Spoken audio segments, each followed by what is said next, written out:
noches a todos. Les agradezco mucho por conectarse el día de hoy. Estamos en nuestra sesión, nuestra tercera sesión del 2022 de cirugía de la Sociedad Médica de los Ángeles del Pedregal. Y pues bueno, tengo el honor de invitar al doctor Armando Castillo para poder comenzar esta sesión del día de hoy. El doctor Armando Castillo, como muchos de ustedes ya saben y que lo conocen muy bien, pues es pionero de cirugía laparoscópica y pionero de la cirugía bariátrica aquí en México. Egresado del Instituto Mexicano del Seguro Social, del Centro Médico Nacional Siglo XXI, y pues lleva bastantes años también trabajando aquí en el Hospital Ángeles del Pedregal. Él es expresidente de la Asociación Mexicana de Cirugía General y bueno, es profesor del curso de posgrado de alta especialidad en cirugía bariátrica y gastrointestinal avanzada, avalada por la SAGE, aquí en el Hospital Legal. Él fue mi profesor y pues bueno, tengo el honor de invitarlo para que pueda moderar toda la sesión del día de hoy. Adelante, doctor. Muchas y gracias. muchas gracias, por favor. No, gracias. Esto de pionero, sí, cuando ya te dicen pionero es que ya te están siendo viejito. Pues ni modo, así es esto, ¿verdad?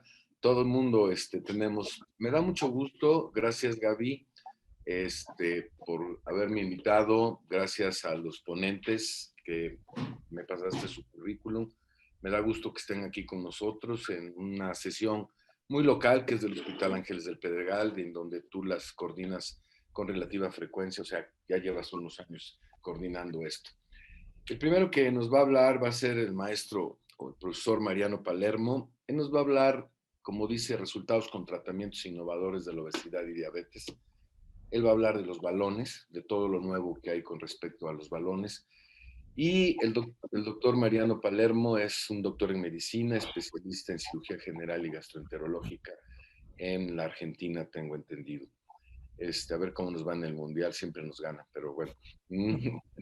Después va a seguir, Mariano nos va a hacer favor de presentar su plática y como dijo Gaby, por cuestiones de horario, vamos a hacerle sus preguntas para que él, pues bueno, pues se pueda retirar a hacer lo que tenga que hacer, porque en Argentina es un poquito más tarde. Después seguirá Enrique Carmona Montesinos, que él es mexicano, doctor en ciencias biomédicas con especialidad en obesidad, diabetes y enfermedades metabólicas, y qué mejor que él, que nos va a hablar de los nuevos tratamientos con respecto a obesidad y diabetes con medicamentos. Por último, la doctora Gaby Maldonado nos va a hablar acerca de lo que son el Variclip, una de las modalidades que está saliendo en la actualidad. Ella es especialista en cirugía bariátrica y gastrointestinal avanzada por la ULSA, cirugía robótica, está aquí en el Hospital Ángeles y es vocal de la cirugía de nuestra sociedad. Para empezar, les pediré que si se toman 10 minutos y 5 minutos de preguntas, para ser lo más ágil posible, le voy a pedir a Mariano que nos haga favor de empezar, si eres tan amable, Mariano. Bueno, vamos a hablar un poco de los balones intragástricos y lo más nuevo que hay de balones intragástricos, que nosotros comenzamos la experiencia en Argentina ya en junio del año pasado, y por eso yo le llamo a esta charla el balón gástrico de comeback, porque si nosotros repasamos un poco de historia de balones intragástricos, en Argentina los endoscópicos venían poniéndose muy poco, nuestro grupo ponía muy pocos balones, hasta que comenzamos con los balones ingeribles y la verdad que el número se acrecentó. Como todos sabemos, la obesidad claramente es una pandemia. Miren, Argentina lo tenemos en rojo, con lo cual tenemos un montón de países alrededor del mundo con más de 25% de obesidad. En Argentina, por ejemplo, más del 60% de pacientes padecen sobrepeso y más del 25% obesidad, con lo cual es algo que claramente nosotros tenemos que intervenir, porque como sabemos bien, el sobrepeso y la obesidad nos van a traer inconvenientes en la tensión arterial, en la diabetes de tipo 2, en diferentes tipos de cáncer, en efectos cardiometabólicos y también en alteraciones de diversas articulaciones. La obesidad va a seguir creciendo, la cirugía bariátrica va a seguir creciendo, por lo tanto, nosotros tenemos que tener un rol protagónico en todo lo que es los procedimientos bariátricos, no solo cirugía, sino balones y toda la parte de medicación. Esto es la curva de cómo van incrementándose en los últimos años las cirugías bariátricas, esto en Estados Unidos, pero yo creo que es replicable a todo el mundo. ¿Qué opciones de tratamientos tenemos para la obesidad y el sobrepeso? Obviamente, cambios en el estilo de vida, como cambiar la dieta, deportes, farmacoterapia y, lógicamente, en los últimos estadios, la cirugía y los procedimientos endoscópicos. Sabemos que la cirugía la vamos a indicar como cirugía metabólica en aquellos pacientes con 30 o 34,9 de índice de masa corporal. Pacientes con comorbilidades de más de 35, también vamos a indicar la cirugía bariátrica, y en más de 40, por más que no tengan comorbilidades, también vamos a tener indicación de cirugía bariátrica. Obviamente, cambios de hábitos vamos a tratar de que se dé en todos los pacientes con sobrepeso y obesidad. No me voy a meter en farmacoterapia porque va a ser un tópico posterior. Pero cuando vemos un poco el descenso de peso y el control del peso de acuerdo a los diferentes tratamientos, vemos que si un paciente tiene que bajar entre el 5 y 10%, cambios en el estilo de vida, dieta, deportes, puede llegar a funcionar. Pacientes que tienen que bajar 18, 20% del exceso de peso o más, vamos a los procedimientos quirúrgicos, pero hay un gap en el medio entre pacientes que tienen que descender entre un 10 y un 15% de peso, en donde quizá ahí sí juega un rol importante el tema de los balones intragástricos. Como les decía anteriormente, históricamente los balones intragástricos se colocan ya hace varias décadas. Tuvimos la suerte de invitar al doctor Jaime Ponce y al doctor López Nava, que nos escribieron un capítulo en este atlas publicado hace algunos años atrás, en donde ellos hicieron una revisión bibliográfica, nos expusieron todos los balones endoscópicos. Pero lo que yo les quería traer hoy es el balón ingerible, que sabemos que no vamos a necesitar ningún procedimiento quirúrgico, ningún procedimiento endoscópico, se hace sin anestesia y en una sala de radiología, en un consultorio normal. ¿Qué esperamos con este tipo de balones? Un promedio de descenso de peso de entre el 10 y el 15%. Como todos los procedimientos bariátricos, tiene que estar incluido dentro de un equipo multidisciplinario, al igual que la cirugía bariátrica. Nosotros estos pacientes que vamos a tratar con balón, hacemos que lo vea la nutricionista, la médica clínica y el psicólogo de nuestro grupo. Y para la colocación, como dijimos anteriormente, no vamos a requerir ni de endoscopía, ni de cirugía, ni de anestesia.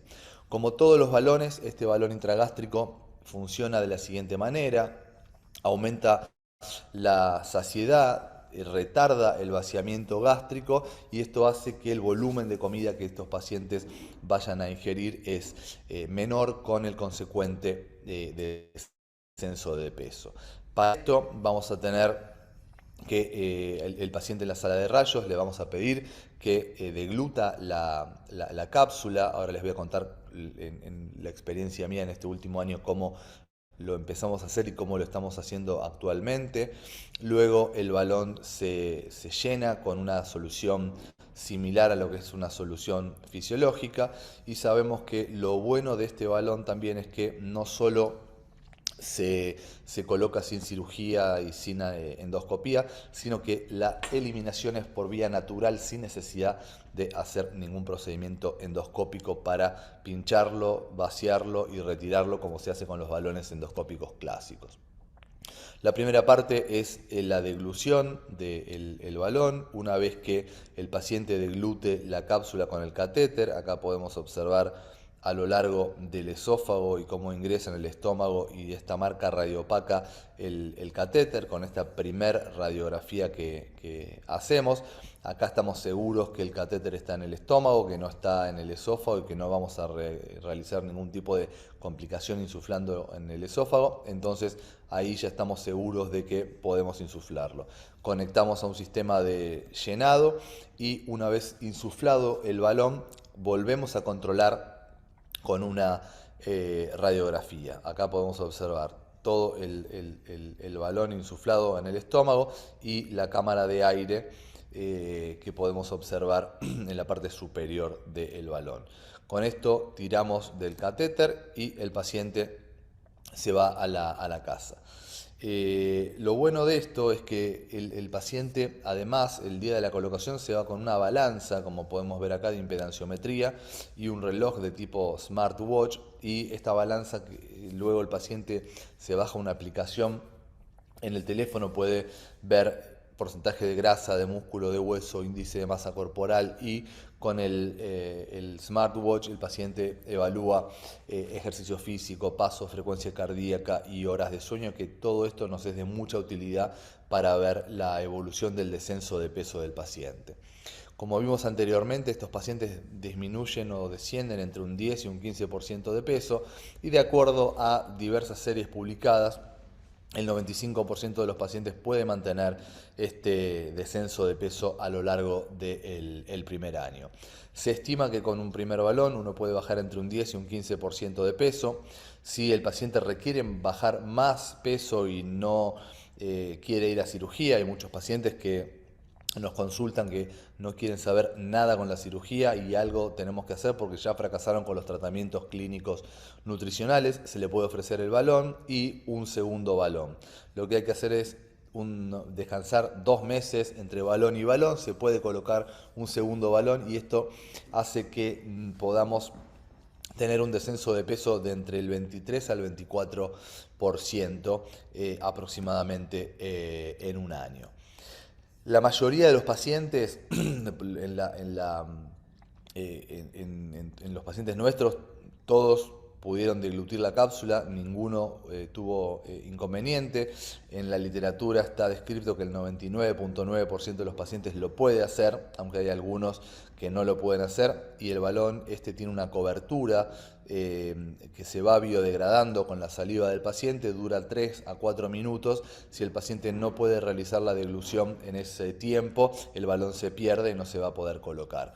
Es por eso que acá no hay que perder tiempo en la colocación. Nosotros tratamos de colocarlo primero le pedimos al paciente que lo degluta él por sus propios medios. Si vemos que en las primeras 2 intentos no puede, lo ayudamos nosotros de forma manual, y si vemos que tampoco es posible que lo degluta, en el catéter se coloca un estilete que hace que el catéter sea más rígido, y esto nos permite que con mayor facilidad podamos hacer que el paciente trague la cápsula. Este balón dura 16 semanas, como les decía anteriormente, tiene una válvula que se biodegrada y se abre, y el contenido que nosotros colocamos dentro del balón se vierte en el estómago y naturalmente se elimina. Hay un porcentaje de pacientes que no se dan cuenta que lo eliminaron, muchos lo eliminan de forma natural. Hay algunos pacientes que por ahí lo vomitan. A mí me ha pasado en algunos pacientes. No es una situación muy agradable para el paciente, pero yo antes de colocárselo le digo que la mayoría lo va a eliminar naturalmente, pero quizá hay algunos pacientes lo realizan mediante un vómito. Tenemos efectos adversos. Obviamente el balón es un cuerpo extraño y los primeros días vamos a tener náuseas, vómitos, dolor sobre todo de tipo cólico, como si fuese un calambre en el epigastrio. A muchos pacientes quizá con algún mínimo signo de deshidratación presentan cefalea. Estos síntomas generalmente duran entre 3 y 4 días. Para tratar de sobrellevar todos estos síntomas, nosotros le damos medicación a los pacientes, le damos Emend, le damos ondansetron, buscapina y algún analgésico para que puedan sobrellevar esos primeros días de la mejor manera posible. Vemos que también hay trabajos publicados, sobre todo en Obesity Surgery y en SWORD. Este es un trabajo en el que se estudiaron 1.770 balones colocados en forma consecutiva. Vemos que el 64% de los pacientes lo pudo tragar por sí solos. En nuestra experiencia es mucho menor el porcentaje, y 36% de los pacientes tuvieron que ser ayudados con el estilete. Vemos que también la pérdida de peso es aceptable y es dentro de la literatura que yo les comentaba anteriormente. Entonces, este balón, a diferencia de los balones endoscópicos, es un balón que es muy fino, es una silicona muy fina, está enrollado, como les decía anteriormente, la cápsula y el balón adentro en una membrana también muy fina que se biodegrada. Se va llenando la válvula, que cuando uno retira el catéter se autosella, y luego tiene esta válvula de desagote, que lo que les comentaba anteriormente, a los 4 meses esta válvula se biodegrada, se vierte el contenido, y esto hace que el balón pueda ser expulsado naturalmente sin necesidad de hacer una endoscopía.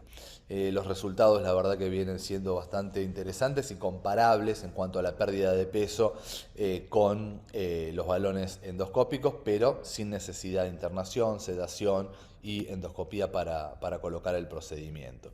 Hay otras publicaciones también, como les nombré anteriormente, en SWORD y en Obesity Surgery. Cada uno de los grupos fue presentando sus primeras experiencias, y nosotros en Argentina comenzamos en junio del año pasado. Ya llevamos colocados más de 100 pacientes. Este mes seguramente superaremos los 120 pacientes. Del 78% fueron mujeres, 22% hombres, con una edad media de 39 años y un índice de masa corporal promedio de 33, con un rango entre 27 y 45. Enfermedades o comorbilidades asociadas de los pacientes: el 68% presentaba hipertensión, otro porcentaje de dislipidemia, diabetes o insulinoresistencia el 54%, y el tiempo promedio de colocación de los balones fue de 21 minutos, con un rango entre 14 y 37 minutos. En cuanto a las complicaciones o efectos adversos, pudimos observar que muchos de los pacientes tenían dolor en epigastrio post-colocación, náuseas y vómitos también un porcentaje elevado, dolor de cabeza, reflujo gastroesofágico, y estos síntomas generalmente cesaron en las primeras 48-72 horas. En 2 casos tuvimos que remover precozmente el balón por intolerancia, uno por intolerancia en realidad y uno por hiperinsuflación. No hubo mortalidad en la serie. Este es el ejemplo de uno de los primeros pacientes que tuvimos que retirar el balón por intolerancia. Fue durante la primera semana, y ahí vemos cómo se punza el balón para poder evacuarlo, y luego por vía endoscópica se retira el mismo. Vean ustedes que llevaba muy poco tiempo de colocado, por eso prácticamente el balón está colocado, está prácticamente como uno lo ve bien nuevito. Este es otro ejemplo de una paciente a los 2 meses y medio. El paciente tiene una hiperinsuflación del balón. Vean ustedes lo que les mostré anteriormente, que era muy poquita cantidad de aire adentro, y ahora este paciente, luego de 2-3 meses, tiene el balón aumentado de tamaño, con casi la mitad del balón lleno de aire. Este paciente estaba muy sintomático, con náuseas, vómitos, intolerancia. Entonces endoscópicamente se tuvo que punzar, evacuar y retirar el balón. ¿Cómo es el seguimiento? Generalmente la primera semana es muy constante con el paciente, luego durante el primer mes se hace cada 15 días, y luego se va adecuando a cada paciente. Si hay pacientes que no requieren tanta atención y van bajando bien, los controlamos una vez al mes, y si no, se van controlando a medida que ellos lo lo requieran. Una vez que el programa termina, se les recomienda que continúen con la dietista para que de esta forma puedan seguir descendiendo más de peso. Entonces, frente a esta pregunta, si el balón intragástrico está volviendo, yo creo que la respuesta es sí, porque tienen un rol importante en cuanto al tratamiento de la obesidad y el sobrepeso, sobre todo en un gap entre pacientes con índice de masa corporal de entre 27 y 32, 33, en donde no nos quedaba mucho más que la medicación, porque no teníamos mucho rango quirúrgico para intervenir ahí, en aquellos pacientes que les va a permitir bajar un 10, un 15% de su peso. Sabemos que tienen muy bajo índice de complicaciones. La semana pasada tuvimos una academia de Allurion en Buenos Aires y nos comentaban que de 60.000 balones implantados en todo el mundo, 20% de complicaciones hubo en cuanto a migración, donde algunos pacientes tuvieron que ser intervenidos quirúrgicamente, otros punzados guiados por imágenes con ecografía, pero realmente es pero muy bajo. Y sabemos que los resultados finales en cuanto al descenso de peso son similares a los balones endoscópicos, con mucha menos intervención, sin internación y sin endoscopía claramente. Entonces, yo creo que esto a nosotros nos ha permitido que se vuelvan a colocar muchos más balones, sobre todo acá en Buenos Aires, y creo que esto va a ser replicable en todo el mundo por lo fácil que es la colocación de estos balones. No necesita endoscopía, no necesita anestesia, no necesita cirugía y claramente se hace en forma ambulatoria en un procedimiento que dura unos 20, 30 minutos. Este es todo nuestro equipo en Buenos Aires, así que les agradezco muchísimo su atención y si tienen preguntas serán respondidas. Muy bien, muy felicidades, buena plática. Creo que pues las preguntas que quizás están en el auditorio y que yo había pensado, pues sí, todo habla igual que los balones y la gran ventaja es la que tú has señalado, ¿no? Poca intervencionismo, el paciente se lo traga, el paciente lo evacúa. Tuvimos algunos casos en algunas veces que se atoró en el píloro un balón o que se atoró en la válvula ileocecal, por lo que veo en su serie no ha pasado. Una pregunta sería, a ver, y esto como medio chiste y medio serio, ¿qué pasaría o qué pasa cuando el paciente toma alcohol, por ejemplo? No, el alcohol o la comida muy condimentada, como es la nuestra, la mexicana, ¿podría dañar al balón antes de que pasara lo que ustedes dicen cuando, pues, con su vida media natural que tiene? No, claramente no. Esa es una pregunta que nos hacen todos los pacientes. Obviamente el balón no se daña porque es muy resistente y la válvula también. Lo único que si el paciente ingiere alcohol, claramente que la efectividad en el descenso de peso no va a ser tan efectiva. Nosotros recomendamos que disminuyan la ingesta de alcohol o que durante esos 4 meses la disminuyan, por lo menos, sobre todo por la cuestión de descenso de peso, pero el balón no pasa absolutamente nada. Otra pregunta que creo que salta a la vista es cuánto cuesta este balón, porque bueno, sabemos que la cirugía en sí, la cirugía bariátrica y todos los dispositivos que hemos usado a través del tiempo, desde las bandas gástricas, pues las engrapadoras actualmente, el Variclip, que también nos van a decir cuánto cuesta. ¿Cuánto cuesta este balón en promedio para un paciente que se lo vas a colocar? Y, por ejemplo, ¿y de dónde, cuál es la patente? ¿Quién lo inventó? ¿Quién lo diseñó? A ver, el balón es un balón que cuesta aproximadamente $3.000 todo el proceso. O sea, el balón, la balanza, nutricionista, psicólogo, todo el tratamiento del equipo. Que si uno se pone a pensar, en Argentina es elevado el valor. Quizá es un poco más elevada la cirugía, pero tampoco tanto. Pero la gente accede al tratamiento, obviamente no es un tratamiento que puedan hacerlo todos los pacientes y la seguridad social todavía no lo cubre. Acá en Argentina la seguridad social sí cubre la cirugía bariátrica pero el balón todavía no lo cubre porque es un procedimiento que acá lleva menos de un año, entonces es muy, muy nuevo.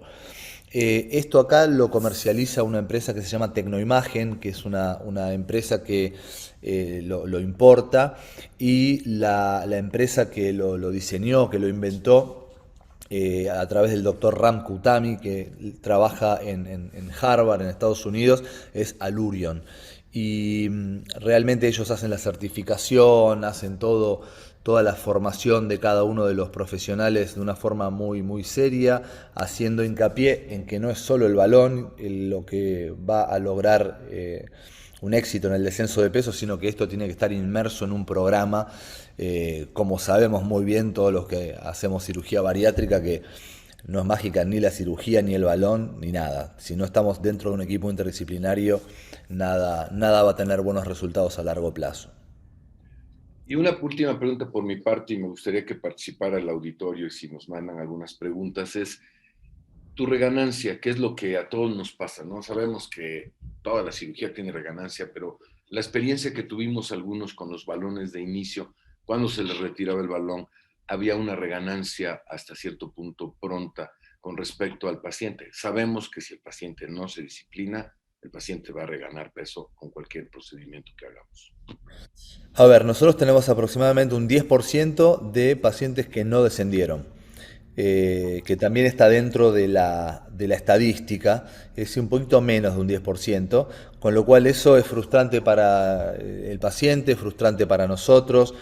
Ahí es donde nosotros quizá lo que hacemos es combinar con ciertos fármacos que lo maneja nuestra médica clínica. Y en cuanto a reganancia, tampoco tenemos un seguimiento a largo plazo. El primero que puse yo, un balón en Argentina ingerible, fui yo en junio, fines de junio del año pasado, así que todavía no llevamos ni un año, por lo tanto todavía no te puedo dar datos alejados de reganancia de peso.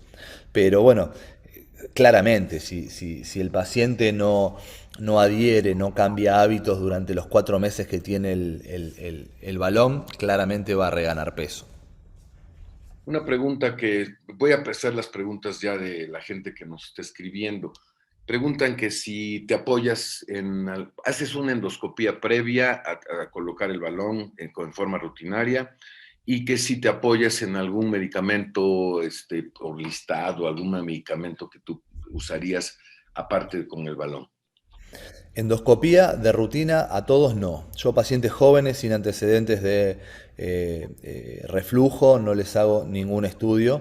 Pacientes por ahí mayores donde quizás sospeche una hernia de hiato o que ya tengan historia de reflujo, puedo llegar a pedir una endoscopía o bien una seriada esofágica con contraste para evaluar si tienen hernia hiatal o no. Recordemos que una de las contraindicaciones de la colocación del balón es una hernia grande, una hernia pequeña sí se puede colocar, por lo tanto de rutina endoscopía a todos no. ¿Por qué? Porque justamente es un balón donde uno trata de ser mini-invasivo, de no hacer muchos estudios, entonces hacer una endoscopía de rutina a todos los pacientes me parece que no, yo lo selecciono. Le hago una primera entrevista y ahí, de acuerdo a los antecedentes del paciente, evalúo si requiere o no una endoscopía.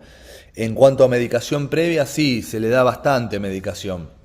Yo le doy la noche anterior Emend y le doy ondansetron, le damos buscapina como relajante muscular y después, por supuesto, pantoprazol. El pantoprazol recomiendan darlo 2 semanas antes, nosotros no lo damos tanto antes porque muchos pacientes vienen a la consulta también y el balón se coloca dentro de la primera semana y logísticamente tampoco es tan fácil, pero generalmente 1 semana a 4 días antes le damos pantoprazol a dosis más fuertes y luego durante los 4 meses que dura el balón en el estómago le damos a dosis normal, 40 miligramos a la mañana en ayunas.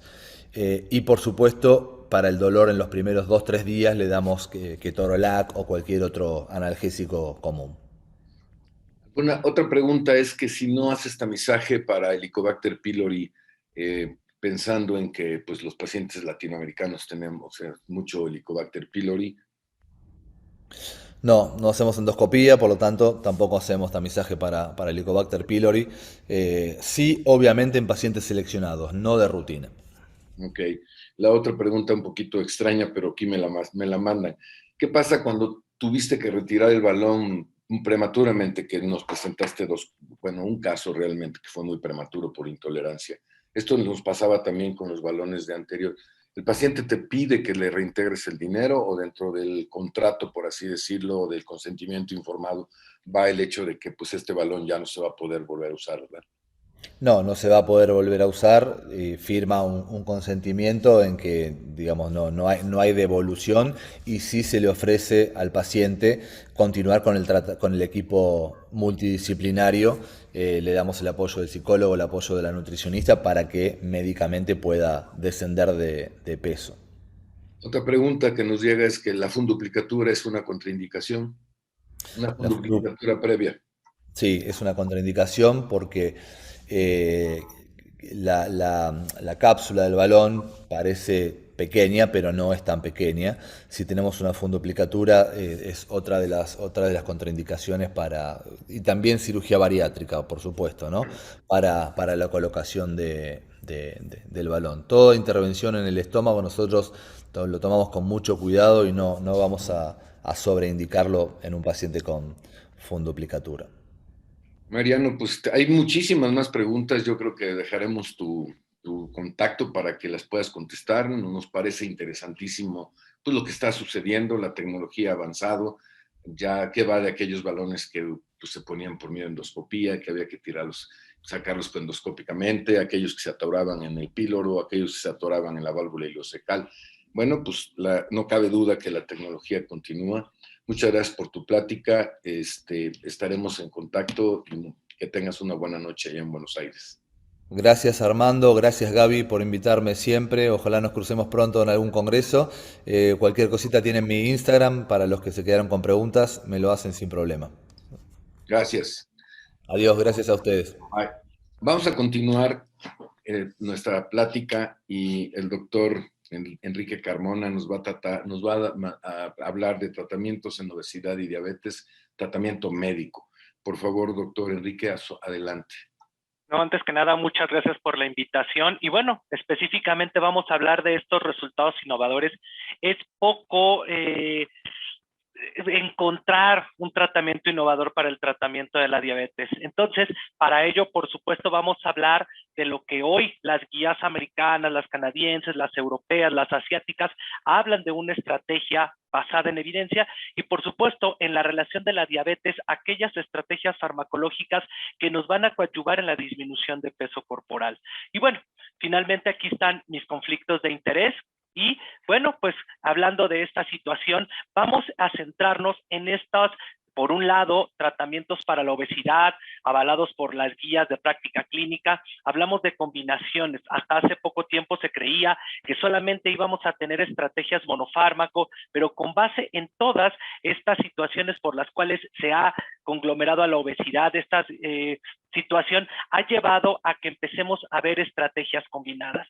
Lo más nuevo, lo innovador dentro de todo ello, por supuesto, está la fentermina topiramato, que como combinación no tenemos en México, que la Organización Europea no la tiene autorizada, el resto del mundo sí, y que tiene una situación de dosis de titulación que muy fácilmente nosotros podríamos titular en México. En el caso de la naltrexona bupropión, que acaba de lanzarse a finales del año pasado en México y que pudiera ser una estrategia que nos pudiera coadyuvar en la disminución de peso. En un momento más vamos a platicar respecto a específicamente los estudios de donde se sacaron los porcentajes para perder o que tuvieron como pérdida de peso y qué hablar de este análogo GLP-1 autorizado para la pérdida de peso como es liraglutida.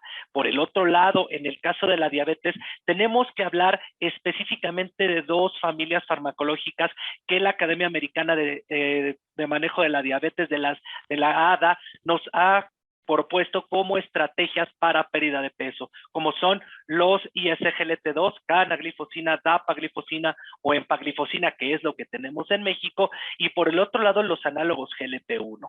Para el tratamiento de la diabetes tenemos todos estos, desde semaglutide, que hoy también ya lo tenemos como estrategia vía oral, y dosis semanales, lo mismo que el liraglutide, que incluso fue parte de la estrategia, ha tenido como fin tener esta disminución, no solo en las concentraciones de glucosa plasmática, sino además para el control de peso. Entonces, aquí es en donde nosotros tenemos que ir viendo en dónde está nuestro paciente y hasta dónde va la evidencia científica actualizada. Por supuesto que hay muchas estrategias farmacológicas en México, mezclas a lo mejor no tan aptas como hasta hace un tiempo, otras en donde se empieza con algún tipo de estimulación a la hormona tiroidea que finalmente no tiene una condición o una indicación o incluso una prescripción adecuada, debido a que sí hay un incremento en la cantidad de energía. Y al referirme al incremento en la termogénesis, no quiero llegar a pensar que hay una modificación en el gasto energético. Nosotros tenemos que tener muy en clara esta situación, y entonces esta termogénesis finalmente va a tratar que las células adiposas tengan una mayor cantidad de mitocondrias y con ello disminuir los triglicéridos que se encuentran en él. En el caso específico de todas las estrategias que acabo de comentar, incluyendo a los ISGLT2, que no solo son un natriurético y un glucosúrico, sino además previenen esta situación tan importante que es el incremento en la salida de glucosa. Me va a ayudar por supuesto, a disminuir esta situación del gasto energético. ¿A dónde quiero llegar con ello? En los ISGLT2 específicamente van a promover que los ácidos grasos, que esta lipotoxicidad que se está generando en los pacientes con obesidad y diabetes, comience a disminuir debido a que va a haber una reutilización de estos hacia la cadena respiratoria mitocondrial.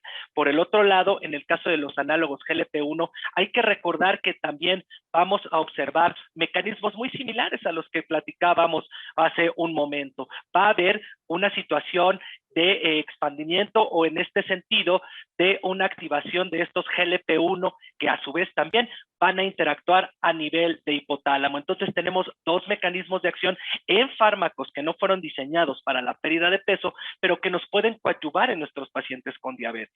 Por el otro lado, los fármacos o psicofármacos como son naltrexona, bupropión, como son fentermina, topiramato, van a integrarse dentro de su cadena de señalización específicamente hacia esta situación del psicofármaco. ¿Qué quiero decir? Interacción en el hipotálamo. Entonces, aquí es en donde muchos tienen ciertas precauciones, no todos los pacientes son candidatos, pero pueden ser un aliciente o un inicio para que ustedes puedan comenzar con sus tratamientos quirúrgicos. Entonces, la evidencia científica que tenemos en relación a las pérdidas de peso, en el caso de fentermina topiramato, están presentes en estos dos estudios, en el EQUIP y en el estudio CONQUER. ¿Qué está sucediendo? Aquí es importante considerar que la dosis inicial con el que está la prescripción de fentermina topiramato es 3.5 con 15 topiramato, posteriormente 15.46 para terminar en 15.92.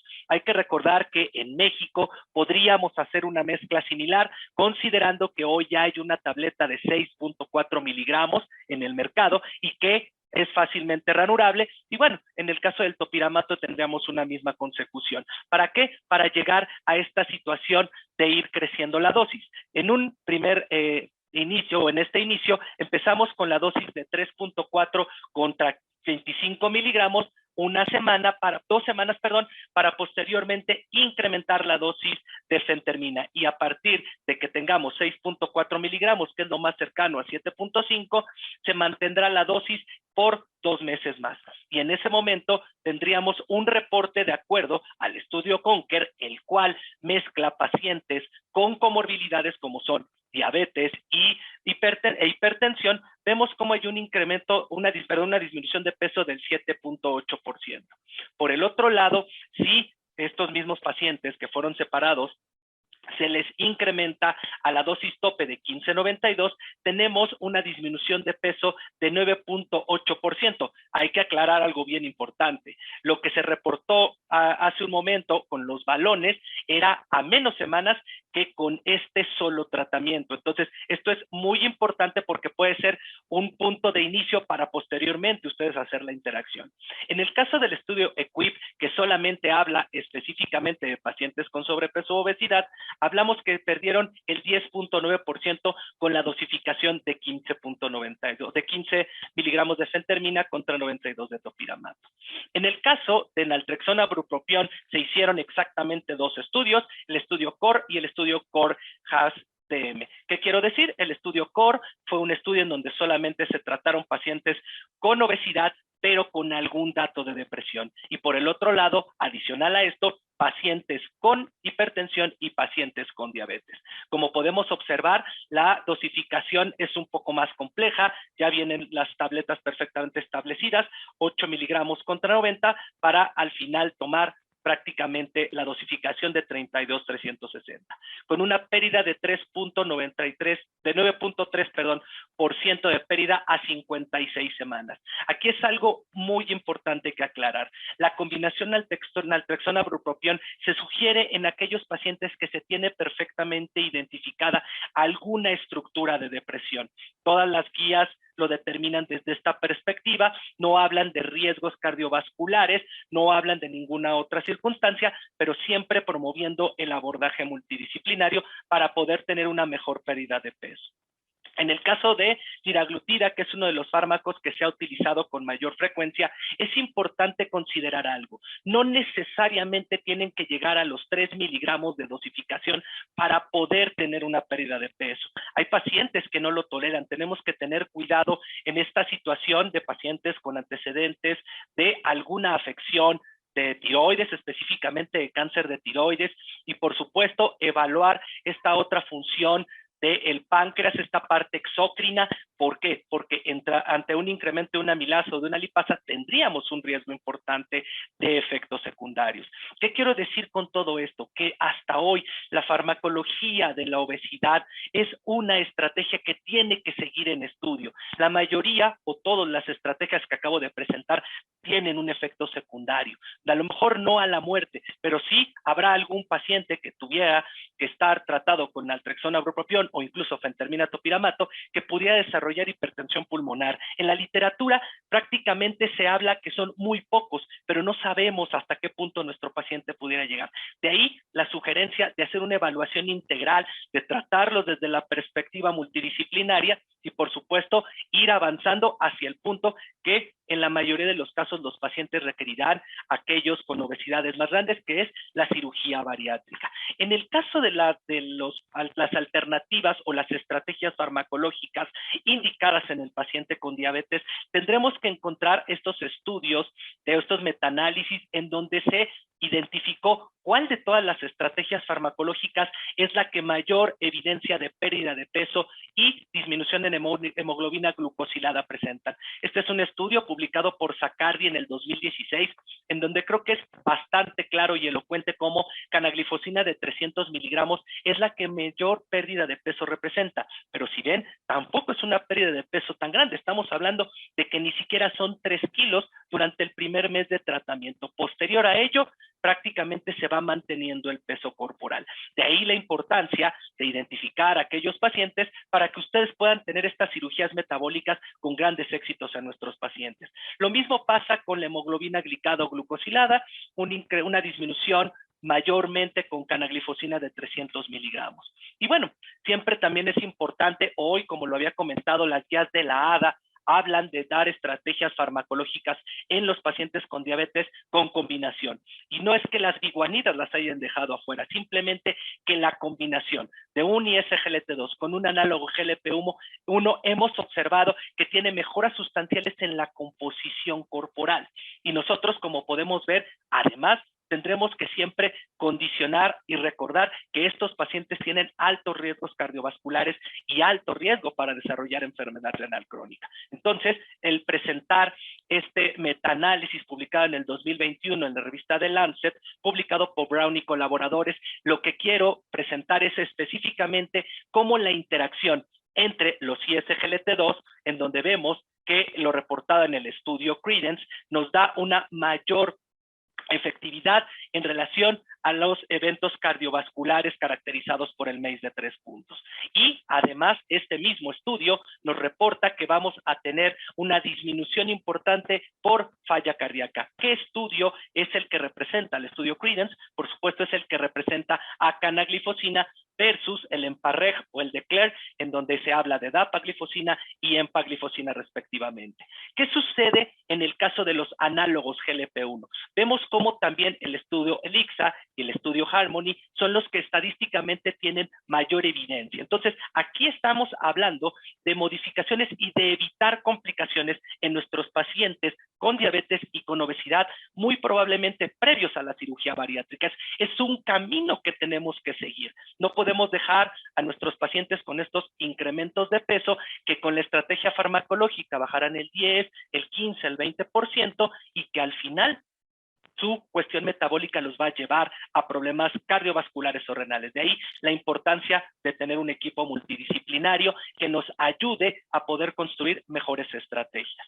Y bueno, agradezco mucho la invitación a la doctora Maldonado, al doctor Castillo, y no sé si existe alguna pregunta o alguna duda respecto a lo comentado.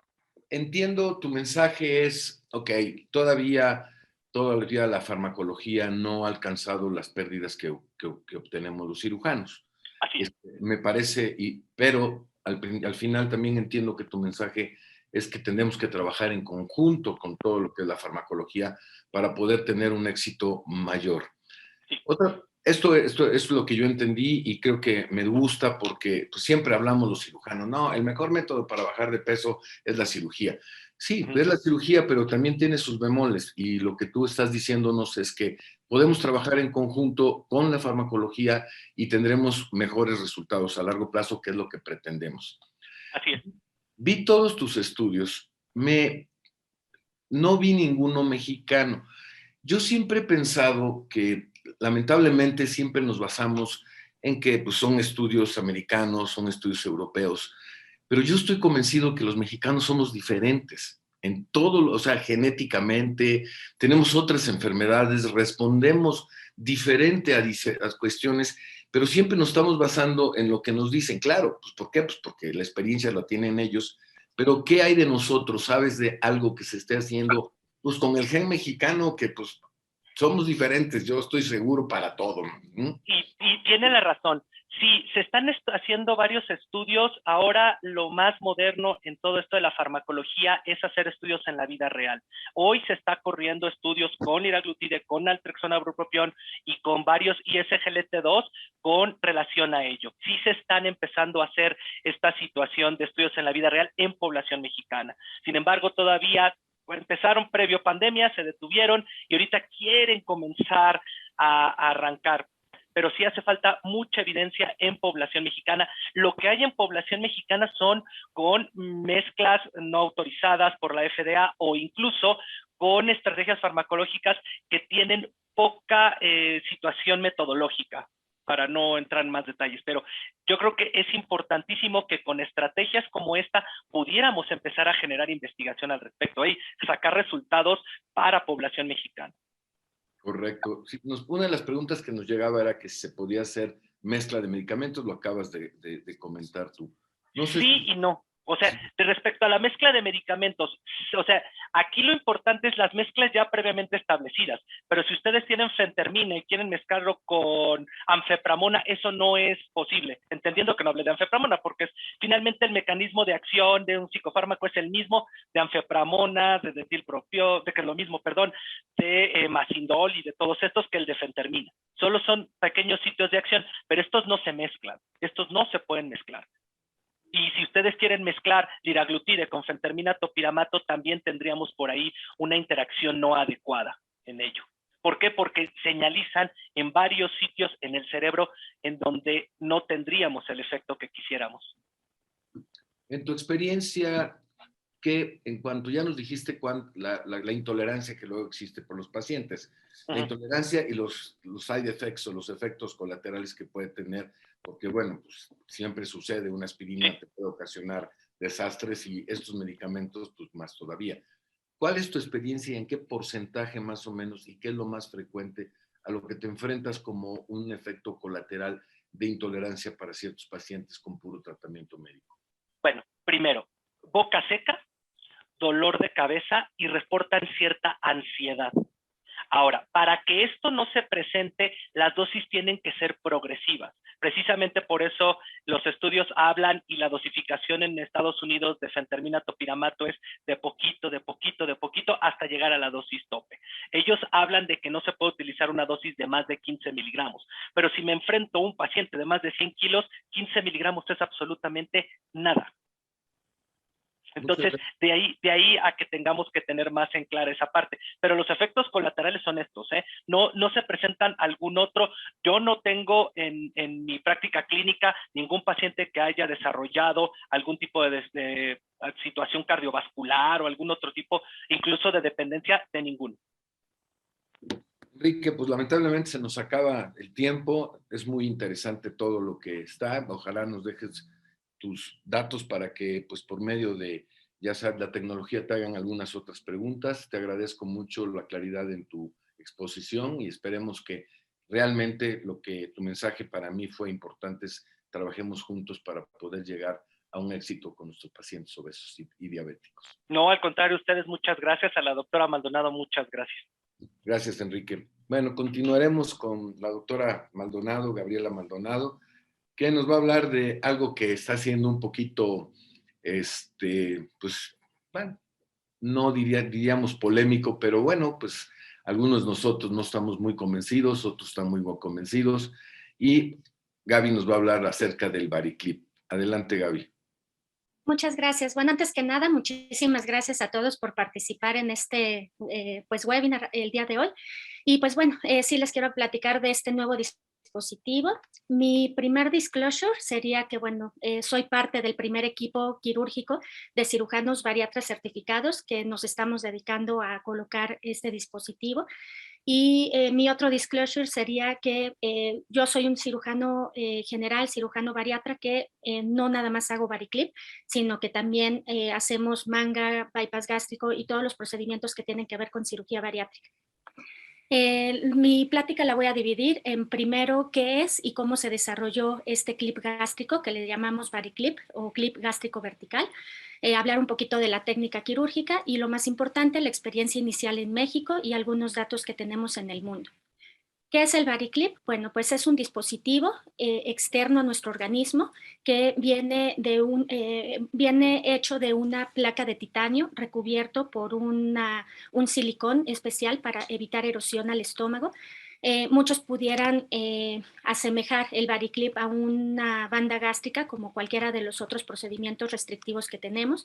En cambio, el Variclip, a pesar de que es de un material similar, sabemos que su funcionamiento es completamente diferente, puesto que la presión que tiene el Variclip va a ser siempre la misma y no como en el caso de la banda gástrica, en la que al ir insuflando el globo de la banda gástrica, pues vamos a ejercer mayor presión hacia el estómago. Entonces, lo único en lo que se parecería la banda gástrica y el Variclip serían que es un dispositivo externo y pues bueno, el fundador y el diseñador de esta técnica trató de implementar todas las ventajas que se tenían de la banda gástrica y de la manga gástrica asociados a un procedimiento que antes existía que se llamaba Mangiestrat 6000, que asemeja este tipo de procedimiento. Sabemos que es un procedimiento restrictivo, por lo cual compararlo con un bypass gástrico pues probablemente no sea lo más adecuado, puesto que es un procedimiento que va a tener sus implicaciones específicas. El primer artículo que publicó su diseñador y el fundador de esta técnica quirúrgica empezó a hacer este tipo de cirugías, empezó a trabajar en ello a partir del 2012 y publicaron este primer artículo en el 2017 en donde estudian a los primeros 117 pacientes con un seguimiento de 39 meses, en donde pudieron observar un 66.7% de pérdida del exceso de peso, en donde pues comentaron que la estancia hospitalaria era de 1.3 días, más o menos, y pues bueno, dentro de sus resultados, que ahorita los vamos a ver, comentan de manera de conclusión que es un adecuado tratamiento para la pérdida de peso, para aquellos pacientes que desean una cirugía menos invasiva, que quieran que sea un procedimiento reversible, que no implica la amputación de un órgano, como es el caso de una manga gástrica, y pues bueno, que no se quiere tener los cambios anatómicos y mantener la anatomía habitual. Dentro de los resultados que ellos publican, pues lo valoran en cuanto a la pérdida de peso a los 3, 6, 9, 12, 18 y 24 meses, y podemos ver que el porcentaje de pérdida del exceso de peso a los 24 meses, o sea, a los 2 años, es aproximadamente del 66.7%, que si nos vamos hacia los criterios de Reinhold, que nosotros ya sabemos que son unos criterios que nosotros tenemos para poder saber si un procedimiento es efectivo o no, sabemos que es un buen tratamiento para cirugía bariátrica. Quizás no tiene unos resultados excelentes, pero sí es un procedimiento que va a tener muy buena pérdida de peso, y claro que si lo combinamos con otros procedimientos como lo que vimos anteriormente en cuanto a balones intragástricos o medicamentos exclusivamente, pues quizás es un procedimiento mínimo invasivo en donde pudiéramos tener mejores resultados en cuanto a la pérdida de peso a largo plazo. En la parte de aquí abajo, ellos hacen estudios en cuanto a la presión, comparando la presión que ejercía una banda gástrica insuflada a 5 cc's de líquido contra inflar esta banda a 30 cc's o la presión que se tiene con el clip gástrico, y podemos ver que la presión del clip gástrico es de 4.5 milímetros de mercurio, lo cual hace que este clip no tenga tanto riesgo para poder erosionarse. Inclusive los resultados que ellos presentan inicialmente solamente mencionan un mínimo porcentaje de erosiones, y que esas erosiones fueron asociadas a deslizamiento del clip, que sí es una de las complicaciones que pudiera presentarse, por lo cual se han estado cambiando la técnica quirúrgica. A nivel mundial, pues ya existen varios cirujanos certificados, reconocidos a nivel nacional e internacional, que pues están realizando este procedimiento con muy buenos resultados. En cuanto a la técnica quirúrgica, lo voy a mencionar muy rápido en un video que ahorita vamos a ver posteriormente. Es un video corto en donde, pues bueno, tenemos que nosotros como cirujanos estandarizar esta técnica quirúrgica, primero en el posicionamiento del paciente. Por ejemplo, cuando se trata de un bypass gástrico, todavía nosotros seguimos operando en medio de las piernas del paciente. Cuando se trata de una manga gástrica, ya nos estamos acostumbrando a operar del lado derecho del paciente, por lo cual lo mismo ocurre en el caso de Variclip. La disección del ángulo de His, pues bueno, también tiene sus implicaciones y sus diferentes maneras de poder hacerlo. Cómo introducir el clip a la cavidad abdominal, si debemos de calibrar el clip con qué tipo de tubo de calibración, si se hace endoscopía transoperatoria o no, y si se da un seguimiento con un trago con hidrosolúbil. Y la otra tiene que ver en cuanto a la fijación de los puntos. Una vez que introducimos el clip, si vamos a fijarlo colocando unos puntos del estómago al clip o del estómago al estómago, simulando una funduplicatura. Y bueno, ahorita vamos a ver el video. Ahí está. Entonces, este es un video corto que, bueno, pues lo vamos a presentar muy rápidamente. Es una cirugía que se hace por mínima invasión mediante la paroscopía, en donde inicialmente vamos a disecar una parte de la curvatura mayor, no como en la manga gástrica, hacemos solamente una pequeña abertura, y el ángulo de His, pues bueno, hay diferentes maneras de disecarlo. Nosotros pues utilizamos en esta ocasión, debido a que nuestros primeros casos estuvieron proctoreados por el diseñador de esta técnica, que fue el doctor Moisés Jacobs, utilizamos un dispositivo que se llama Goldfinger para poder disecar esa parte del ángulo de His que se utilizaba efectivamente cuando se colocaban las bandas. Sin embargo, ya hemos visto que no es mandatorio utilizar este dispositivo. La colocación del clip nosotros lo colocamos a través de un trocar de 10-12 hacia la cavidad abdominal. Y pues la técnica nueva, esta es una de las últimas cirugías que hemos realizado nosotros, ya no colocamos puntos del estómago al clip, puesto que hemos visto que en algunas ocasiones pues se pudiera lastimar el estómago o pudiera tener puntos a mayor tensión. Entonces lo que hacemos en la actualidad es colocar puntos ya sea separados o continuos con una sutura no absorbible, simulando una aplicatura del estómago, colocando unos puntos gastro-gastro. En este caso sí lo fijamos ahí al clip como para poder evitar deslizamiento de puesto que ya sabemos que esa es una de las principales complicaciones que tenemos con respecto al body clip. Y pues bueno, algo que hemos visto también es que después de que se coloca un body clip, los pacientes no tienen reflujo. Esto pues yo en lo personal pudiera pensar que pues estamos haciendo un tipo de funduplicatura ahí a nivel del fundus gástrico y hacia la otra parte del estómago, y esto pues pudiera asociarse con disminución del reflujo gastroesofágico. La otra situación es que el hecho de colocar estos puntos gastro-gastro con una sutura continua, como lo van a ver ahorita posteriormente, pues hace una especie de túnel del estómago para poder cubrir el clip y que de esta manera quede floppy, que quede de una manera floja para que los tejidos no queden a tensión. Y de esta manera pues el clip no se deslice y no tengamos esa complicación posteriormente. De hecho, también otra de las situaciones es que en la disección del ángulo de His, nosotros no queremos hacer una disección tan amplia, también para lo mismo, para evitar que haya un deslizamiento del clip. Es una cirugía que amerita, por supuesto, habilidad técnica, no es para cirujanos generales, es una cirugía que sí deben de realizar cirujanos bariatras certificados y que tengan la destreza y la experiencia de poder manejar puntos de sutura y de poder manejar bien los instrumentos mediante la laparoscopía. Si se fijan, estamos calibrando con una sonda que para nosotros es de 34 a 38 French, y con esto pues nos aseguramos que el calibre del estómago queda adecuado. Para los que no están familiarizados con este dispositivo, una de las ventajas también que tiene este dispositivo es que en la parte de hasta abajo, en la zona donde queda el clip hacia la curvatura mayor del estómago, este clip tiene una abertura para que los jugos gástricos del fundus y del cuerpo del estómago puedan drenar hacia el píloro y que de esta manera pues pueda funcionar adecuadamente. Posteriormente, bueno, pues se fija, este es solamente un broche que tiene, que pues lo diseña así el doctor que lo diseñó. Y por último, agregan una aplicatura a nivel del cuerpo gástrico, y esto pues es para también evitar el deslizamiento del clip y al mismo tiempo para disminuir un poquito el tamaño del antro gástrico. También hay discusión entre si hacemos endoscopía transoperatoria o únicamente calibramos mediante el BUGI o la sonda de calibración.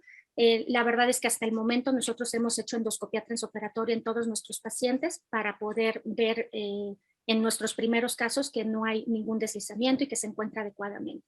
Sin embargo, otra de las opciones es que después de la cirugía hagamos un trago con hidrosoluble en donde ustedes pueden ver que el medio de contraste pasa asemejando perfectamente bien una cirugía de una manga gástrica sin tener que seccionar esa parte del estómago.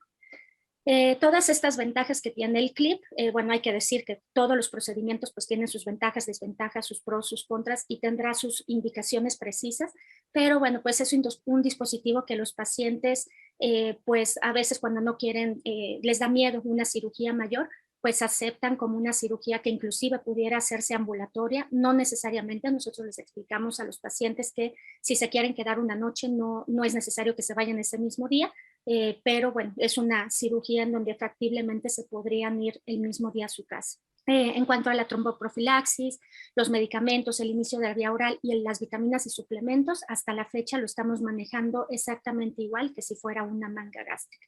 Hay que recordar que como no estamos seccionando esa parte del estómago, quizás a largo plazo hemos notado que las vitaminas y suplementos no se requirieran tan importantemente como en el caso de un bypass gástrico o de una manga gástrica. Ok, cabe mencionar que todos los pacientes tienen consentimientos informados específicamente para la colocación del clip gástrico vertical o variclip por la laparoscopía. Y bueno, pues cómo inició aquí en México, después de la experiencia del fundador, que es el doctor Moisés Jacobs, en mayo del 2021 se empezaron a colocar estos dispositivos, puesto que ya se contaba con el permiso de COFEPRIS aquí en México, y los primeros procedimientos se hicieron aquí en el Hospital Ángeles del Pedregal.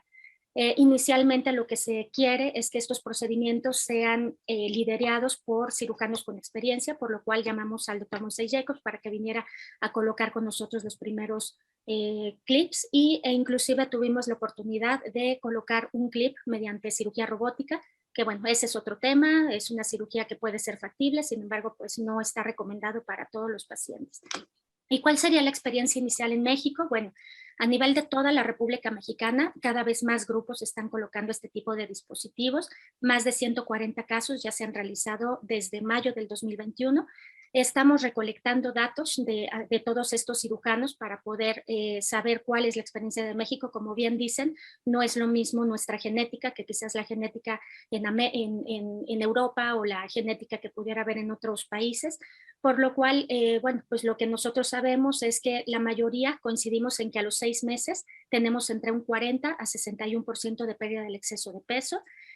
La mayoría estamos empezando a realizar este procedimiento con endoscopia transoperatoria, la mayoría ambulatoria, máximo un día de estancia hospitalaria. Todavía falta mucho por poder estudiar si los pacientes llegan a tener reflujo gastroesofágico después de la cirugía o inclusive la remisión de diabetes. Y pues bueno, en cuanto a síntomas, lo único que la mayoría de los pacientes refiere es un dolor en el hombro izquierdo o en el abdomen a nivel subcostal izquierdo. Entonces, a manera de conclusión, pues el Variclip o clip gástrico no es una banda, tampoco es una manga, sin embargo, pues trata de unir las ventajas de ambos procedimientos para poder ofrecer a través de este procedimiento. Por supuesto va a tener sus indicaciones específicas, no significa que vaya a competir contra manga o bypass gástrico o que ya nos tengamos que hacer los otros procedimientos, sino que es una alternativa más que nosotros podemos ofrecer para nuestros pacientes. Nuestra curva de aprendizaje, si somos cirujanos bariatras certificados con experiencia, si trabajamos en equipo, pues lo más probable es que tengamos una curva de aprendizaje rápida y con pocas complicaciones. Y sobre todo, pues hace falta estandarizar esta técnica. Como todos los procedimientos, estamos todavía aprendiendo todos de cómo hacer una técnica lo mejor posible para evitar complicaciones. Y pues bueno, yo creo que es una opción excelente para aquellos pacientes que tienen un índice de masa corporal de 30 a 40, o sea, que tienen un índice de masa corporal bajo. Por ejemplo, en condiciones especiales en donde no se quiera hacer una cirugía mayor o en donde no se pueda hacer secciones, grapeo o etcétera.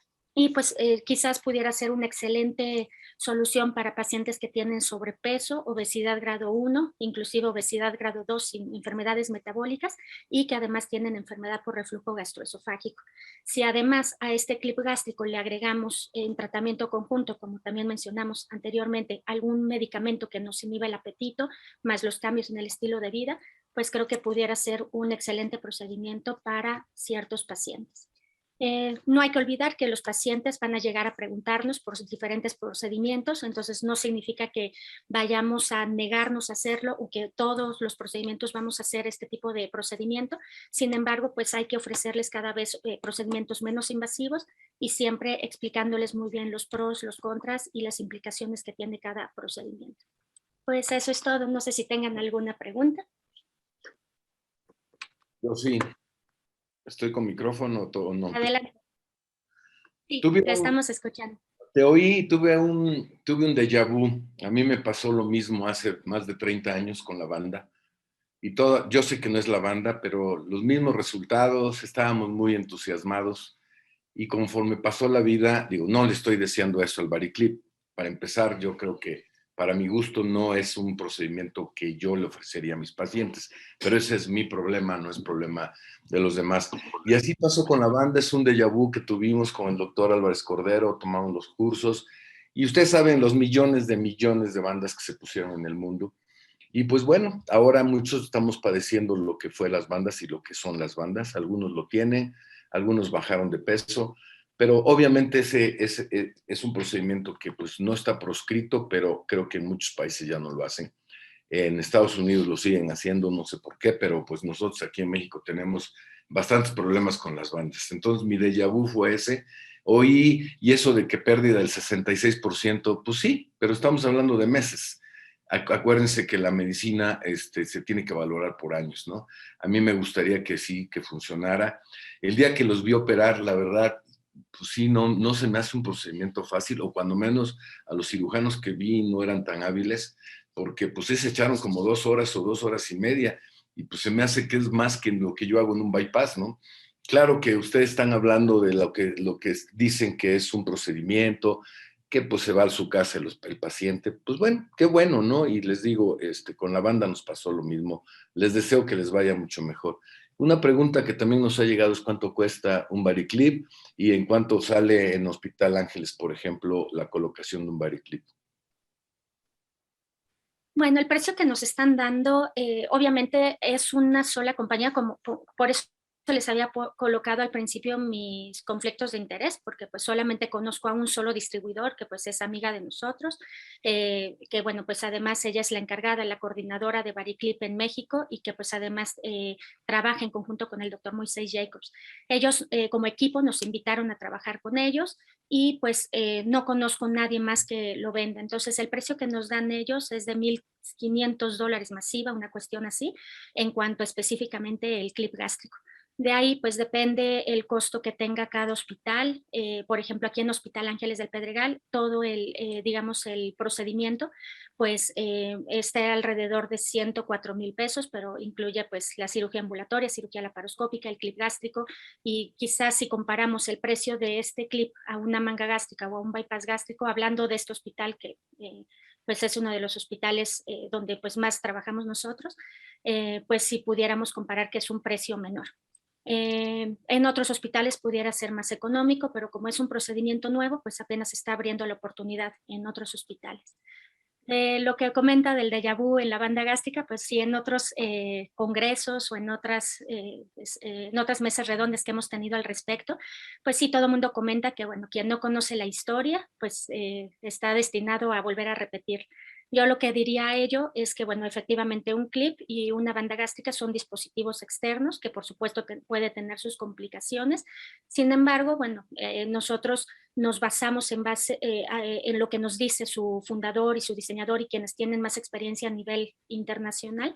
Y lo que comentan es que justamente se quiso mejorar todas las ventajas que tiene la banda gástrica y implementarlo en un dispositivo que pues puede ser reversible, en donde no vas a cortar el estómago, hay menor riesgo de fuga, hay menor riesgo de sangrado, puesto que la disección pues es menor.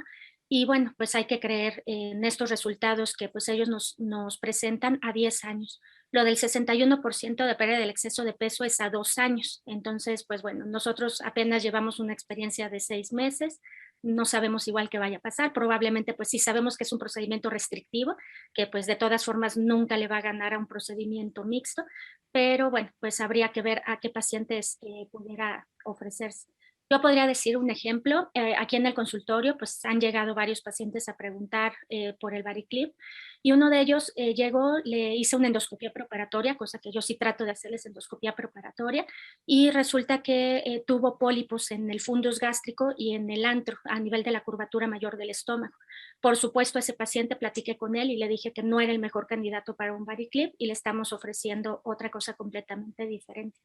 Es un paciente que además tiene reflujo y bueno, metabólico, etcétera, entonces estamos ofreciendo otras cosas. Entonces no es un procedimiento para todos los pacientes y hay que individualizar. Adelante, Doc. A ver, a mí también me llamó mucho la atención que dicen que con que le hagan la aplicatura encima del Variclip van a disminuir el reflujo. No, fisiopatológicamente no me lo puedo explicar, porque pues, si nosotros luego hacemos funduplicaturas que está exactamente sobre el esfínter esofágico inferior y no lo logramos, pues bueno, ahí sí no sé cómo sería poder explicar por qué tienen menos reflujo y pues si están tratando de hacerlo de la manga, pues sabemos que en la manga los pacientes que tienen mucho reflujo, pues de preferencia no hay que operarlos. Eso es hasta, ya vimos que les hacen funduplicatura, que les cierran el hiato. Entonces ya estamos complicando más las cosas y entonces ya quizás se convierte en una cirugía más compleja. De los comentarios que nos hacen, nos dicen que quizás hacerlo con robots es una exageración. Bueno, pues yo también, yo estoy convencido que el robot es una exageración para nuestra especialidad, pero bueno, cada quien que lo use cuando crea que éticamente está recomendado. No sé si aquí ya nos escriben que pues muy bien por la ponencia, que todo muy padre, no sé si quieras concluir, Gaby, ¿qué quieres? Nada más comentar en cuanto a lo de cirugía robótica. Bueno, una de las cuestiones por las cuales se hizo este procedimiento era como a manera de, sabemos que con este tipo de procedimientos tiene su dificultad técnica, puesto que el colocar esos puntos atrás en la cara posterior del estómago se necesita un cirujano hábil para poder colocarlo. Hay que recordar que abajito está la esplénica, el páncreas, y pues que un cirujano que no tenga experiencia pues pudiera llegar a tener complicaciones importantes. Entonces, este procedimiento, por supuesto que no lo proponemos que todos los procedimientos se hagan por vía robótica, puesto que sale muy caro. Sin embargo, pues fue una manera como de saber si realmente nos facilitaría la colocación de este clip a través de cirugía robótica. La verdad es que con la experiencia que tuvimos, pues es exactamente lo mismo. Sabemos que para que puedas operar cirugía robótica necesitas saber las bases de cirugía laparoscópica. Entonces, pues no, tampoco recomendamos este procedimiento con cirugía robótica.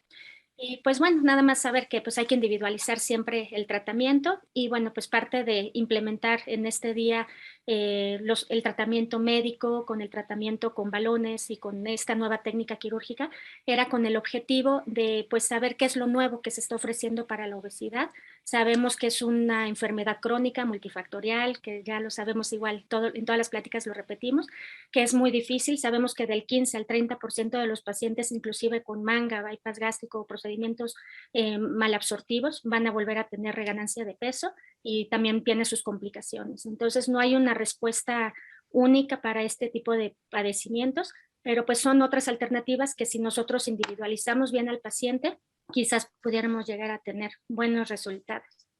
Gaby, pues creo que todos los que no estamos de acuerdo con el Variclip, estaremos esperando que nos callen la boca pronto y nos demuestren que es la mejor técnica. Estoy de acuerdo contigo, no es para todo el mundo, como tampoco la manga y el bypass son para todo el mundo, ni los balones. Pues yo creo que es todo, ya nos pasamos un poquito del tiempo que teníamos asignado, hubo bastante interés y yo creo que cada quien podrá dirigirse a cada uno de los ponentes para que si les quiere preguntar alguna otra cosa. Gracias a todos y que tengan buena noche. Muchas gracias, Doc. Gracias a todos. Bye. Buenas Bye. noches. Gracias, Enrique.